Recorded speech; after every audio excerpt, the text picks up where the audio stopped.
हर हर महादेव, जय माता की। 2021 में एक लड़की एक लड़के के साथ चली गई थी और माँ बाप उसे दिन रात तलाश करने में लगे हुए थे।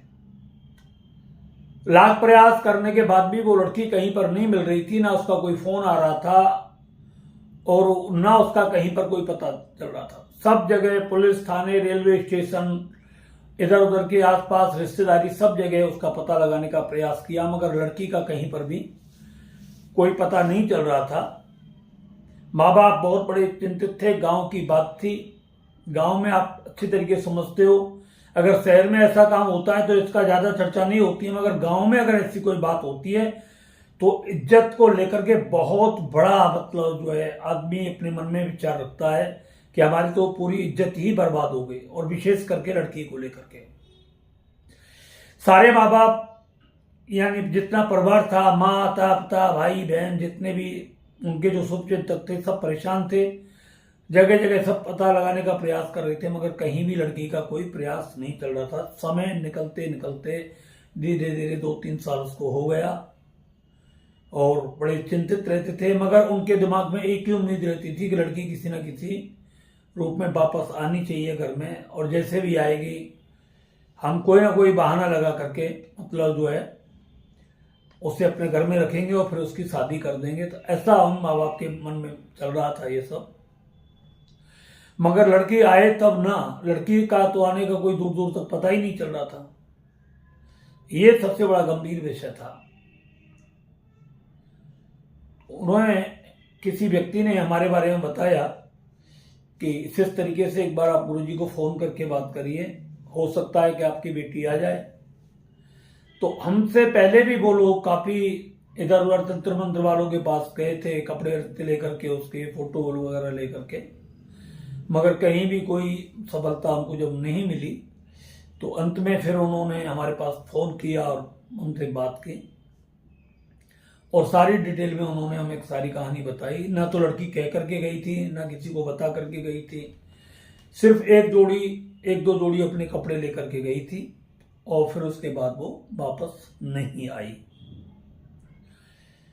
माँ बाप ने जब हमसे बात करी तो फिर हमने उनको कहा कि अब तो रहने दीजिए, अब क्या दिक्कत है, अब तो छोड़ो। 3-4 साल जब उसको हो गए तो अब भी आप उससे मोह लगा करके बैठे हो। तो लड़की की माँ बोली कि गुरुजी, एक माँ ही जान सकती है कि संतान का दुख क्या होता है। मेरे दिमाग से ये सब चीजें निकल नहीं रही। मैं बहुत परेशान हूं, ना मैं सो पाती हूँ, ना मैं आराम से कुछ खा पाती हूँ, ना बैठ पाती हूँ, और मेरा कहीं मन नहीं लगता, और मैं बिल्कुल पागलों की जैसी हो गए। और घर में कई मतलब लोग तो पागल ही मुझे बोलना शुरू कर दिए। मेरा बेटा मुझे पागल बोलता है, बहू पागल बोलती है, और वो इस बात को लेकर के उस लड़की पर बहुत ज्यादा गुस्सा है कि उसने तो हमारी नाक कटा दी नहीं और फिर भी तुम उस लड़की को लेकर के इतनी चिंतित रहती हो। तो वो बहुत ज्यादा इस चीज को लेकर के कलेश भी करते हैं, मगर मैं क्या करूं, मेरा मन उस लड़की से नहीं निकलता है। तो लड़की का जो बाप था वो भी बहुत परेशान था कि भाई हमें क्या करना चाहिए, आप हमारा मार्गदर्शन करें। तो हमने उनको एक काल भैरव की पूजा बताई थी। मैंने कि एक काल भैरव की पूजा है, आपको इस मंत्र का जाप करके लड़की का फोटो एक लेना है आपको, और ये 3 से 4 बजे के बीच में आपको ये पूजा करनी है, आप उसको कर लेना। उन्होंने उस पूजा को करना शुरू किया धीरे धीरे, और हमने उनको ये बोल दिया कि लड़की के सामने जो फोन नंबर था आपके पास वो मौजूद है, उसको बदला तो नहीं। बोले हमने कोई भी नंबर नहीं बदला है, जो हमारे नंबर पहले थे सब मौजूद हैं, और लड़की को सारे नंबर याद हैं, उन्होंने बताया। मैंने कहा ये अच्छी बात है। ये सिलसिला चलता रहा। 17वें दिन मतलब जो है लड़की का फोन आता है कि बोले पापा, मैं इस तरीके से मैं गई नहीं हूं, मुझे जबरदस्ती किडनैप करके उठाया गया था और मुझे इस जगह पर बेच दिया है। उस जगह का नाम उसने बताया, मुझे याद नहीं आ रहा है वो कौन सा है। लड़की तो बिहार की थी कह रही है। तो उसमें बोले मुझे यहाँ पर बेच दिया है और मेरी जिंदगी पूरी नरक बन गई है, उसने, लड़की ने उसको बोला। और मैंने आपको फोन मतलब किसी व्यक्ति के नंबर से फ़ोन किया है और उसने पूरा एड्रेस वो जो था जहाँ वो लड़की रह रही थी, वो मतलब एक गलत जगह, जो गलत काम करवाते हैं लड़कियों से, ऐसी जगह पर वो लड़की बेची हुई थी। और उसने पूरा एड्रेस उनको बता दिया। बोले अगर आप मुझे ले जाना चाहें या कुछ भी आप मेरे से मिलना चाहें तो आप अपना नाम वगैरह कुछ मत बताना और मत ही तुम किसी तरीके से अपनी कोई पहचान बताना, ऐसा कुछ मत करना। और मैं रोजाना रोड पर आकर के बैठ जाती हूँ, ये मुझे बैठाते हैं लोगों को अपनी ओर आकर्षित करने के लिए। तो इस तरीके से मतलब जो है मैं रोड पर ही आपको मिलूंगी। अगर आप आए तो पूरा एक तरीके से अपनी जिंदगी दांव पर लगा करके ही आए। ये लोग मार भी देते हैं लोगों को, ये मारकाट कर देते हैं। तो अगर आपको मुझे ले जाना है तो पूरी पुलिस फोर्स का बंदोबस्त करके ही आप आना। मैं यहाँ पर अकेले तो अकेले कोई व्यक्ति मत आना, क्योंकि यहाँ पर जिंदगी का खतरा बहुत ज्यादा है हमारा। तो मेरे चक्कर में किसी की जान जाए ये अच्छी बात नहीं है। तो ये उसने पूरी बात बता दी नहीं। और वहां से गांव के कुछ लोग चले, पहले वो थाने में आए और थाने में आकर के उन्होंने पूरी बातचीत की। थाने में कुछ आप समझते हो बगैर चढ़ावा के कोई काम होती नहीं। तो वहां पर थाने में पूरी व्यवस्था पुलिस फोर्स की उन्होंने की और फिर वो वहां जा करके वो लड़की को ले करके लड़की का पता लगाया। लड़की वहां रोड पर ही थी। तो लड़की को चारों तरफ से पुलिस ने घेर लिया और उससे पूछा तो उन लोगों ने हंगामा भी किया। तो पुलिस ही है। उन्होंने जब अपने लठ का बल प्रयोग किया तो वो सब सारे शांत हो गए और फिर पुलिस कस्टडी में उस लड़की को वो माँ बाप अपने साथ बिहार लेकर के वापस आ गए। अब हमने पूजा क्या बताई वो सब आपको हम बता दे रहे हैं।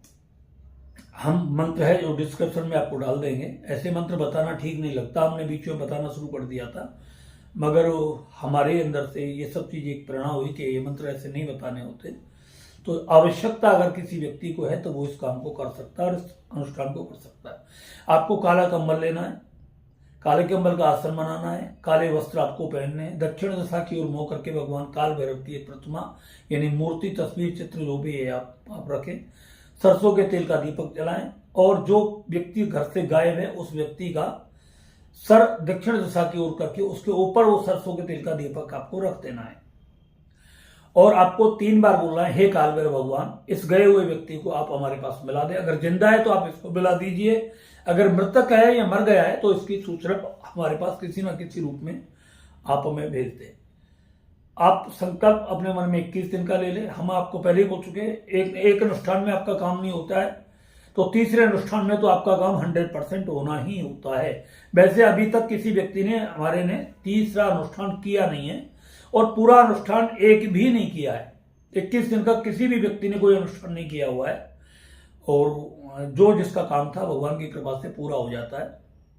तो काले वस्त्र पहन करके काले आसन पर बैठ करके सरसों के तेल का दीपक जला करके भगवान काल भैरव से आपको अपने हाथ में थोड़े से चावल और थोड़ी सी रोली और कुछ पैसे, एक सुपारी और थोड़ा सा जल डाल करके भगवान काल भैरव के सामने आप संकल्प ले, मेरा अमुक काम है और ये काम मेरा पूरा हो जाना चाहिए, इतने दिन का मैं आपका ये अनुष्ठान कर रहा हूँ। और उसका समय निश्चित कर दें। समय हमेशा पूजा का एक निश्चित होना चाहिए और जब कोई मिशन व्यक्ति होता है तो उसका 2 से 4 बजे के बीच का ही समय सबसे अच्छा होता है। और आप एक फोटो सामने रख लें और फोटो पर देखते हुए मतलब जो है उसको बोले कि मैं अब आपके लिए जो अनुष्ठान कर रहा हूँ या पूजा कर रहा हूँ ये आपको बहुत बड़ी शक्ति प्रदान करेगी। और आप कहीं पर भी फंसे हुए हो, आपको जबरन कहीं किसी ने रोका हुआ है, वहां से आपको एक साहस और एक ऊर्जा मिलेगी और आपको वहां से निकलने के कुछ संकेत भी मिलेंगे। तो जब उन्होंने वो पूजा पाठ शुरू कर दी और पूजा पाठ करने के बाद में वो लड़की का पता लग गया और वो घर आ गई, तो उस लड़की से पूछा कि आपको क्या लगा था हम इतने दिनों में ऐसे कैसे खबर किया। तो उस लड़की ने बताया कि मैंने कभी किसी कुत्ते को नहीं देखा, ऐसा एक काला कुत्ता मेरे दरवाजे पर आता था और मैं जब रोटी खाती थी तो वो मेरे दरवाजे पर सामने बैठा होता था और ऐसा लगता था वो मुझसे कुछ कहना चाह रहा है, मुझसे कुछ विशेष बोलना चाह रहा है। तो मैं रोटी डालती थी तो वो रोटी नहीं खाता था, वो रोटी को सूंघ करके ही चला जाता था वहां से और वो मेरे आसपास ही रहता था। वो कुत्ता चारों तरफ जहां मैं रहती थी वो कुत्ता मुझे दिन में 2-3-4 बार दिखता जरूर था, जबकि मुझे कभी पहले से नहीं दिखा था। और जिस दिन मैं वहां से आ रही थी तब भी वो कुत्ता मेरे पास था। और आपने ध्यान दिया हो ना दिया हो, जिस वक्त पुलिस वहां पर थी तो पुलिस के सामने भी और पुलिस के आसपास भी वो कुत्ता मेरे नजदीक ही था, 4-5 फुट की दूरी पर ही था वो। तो फिर उन्होंने बताया घर वालों ने कि हमने इस तरीके से काल भैरव भगवान की पूजा की थी। अब आप कुत्ता वुत्ता ना करके, उन्हें वो भगवान काल भैरव ही थे और जो तुम्हारी सेफ्टी और सुरक्षा में लगे हुए थे। अब काम हो गया है, तो अब आप मतलब जो है भैरवाष्टमी का अष्टमी के दिन काल रात्रि में आप मतलब जो उनके नाम की पूजा करो, और जिससे कि आपका मतलब जो है समय बदले और जो आपके जीवन में बीत चुका है आप उसको दिमाग से हटाइए, क्योंकि आपने कोई गलत कदम नहीं उठाया, मतलब वो जबरदस्ती आपके साथ हुई है। तो ये सब पूरा गांव ने इस चीज को जब सुना तो उनको बड़ा सिंपैथी हुई लड़की से, भाई लड़की ने कुछ गलत नहीं किया। और से इस तरीके से गांव वाले गए थे साथ में, सबको पता भी लग गया था भाई ऐसे ऐसे कहानी है। तो देखिए, हादसा कभी किसी के साथ हो सकता है, वो हमारे साथ भी हो सकता है, आपके साथ भी हो सकता है, और कभी भी किसी के साथ हो सकता है। और भगवान ना करे कभी के साथ ऐसी किसी कोई घटना घटे, मगर फिर भी व्यक्ति को सतर्क और सावधान रहना बहुत जरूरी है। तो मैं मंत्र बता दूंगा आपको, उस मंत्र का जाप करें। फिर आपको बता देता हूं, भगवान काल भैरव की एक मूर्ति लेनी है, काला आसन लेना है, काले वस्त्र लेने हैं, सरसों के तेल का एक दीपक जलाना है, दीपक के नीचे जो व्यक्ति मिशेंगे उसका फोटो रखना है, मंत्र का जाप करना है, 10 माला मंत्र का जाप करना है। और आपको मतलब जो है गुड़, तिल, देसी सामग्री और 1 बूंदी का लड्डू लेकर के 1 माला का डेली हवन करना है, प्रतिदिन हवन करना है। इस चीज का ध्यान रखना है। हवन में ज्यादा समय नहीं लगता, थोड़ा सा समय लगता है, और उसको आप प्रतिदिन करते रहिए। और 1 बूंदी का लड्डू भगवान काल भैरव के सामने रखें और उसको प्रतिदिन जाकर के किसी कुत्ते को खिला दें। कुत्ता काला मिल जाए तो ज्यादा अच्छी बात है, जैसा ना मिले तो फिर जैसा भी कुत्ता मिले उसको खिला दिया करें। कुत्ते के पास खड़े रहें, अगर कुत्ता लड्डू खाना खा ले तो ठीक है, मगर आप पास खड़े रहें और किसी लड्डू को किसी ऐसी एकांत जगह पर रखें जहां वो पैर वैरों में ना गिरे। इस चीज का विशेष ध्यान रखें। 21 दिन के अंदर अंदर आपकी निश्चित रूप से ये कामना पूरी हो जाती है। और ये बहुत सारे लोगों के हमारे पास ऐसे वो आते हैं, फोन कॉल भी आते हैं, मैसेज भी आते हैं। और भगवान से प्रार्थना करें कभी कोई हादसा आपके जीवन में ना आए, दिन दूनी रात चौगनी आपके घर में तरक्की हो, आपका मान सम्मान बढ़े, माता पिता की आप प्रतिदिन सेवा करें, साधु संत महात्मा गुरुजनों की आप सेवा करें, गौ माता ब्राह्मणों की आप सेवा करें। ऐसी भावना आपके जीवन में पनपती रहे। अगर आपको वीडियो अच्छा लगा हो तो उसको ज्यादा से ज्यादा लाइक करें, शेयर करें और चैनल को सब्सक्राइब करें। हर हर महादेव, जय माता।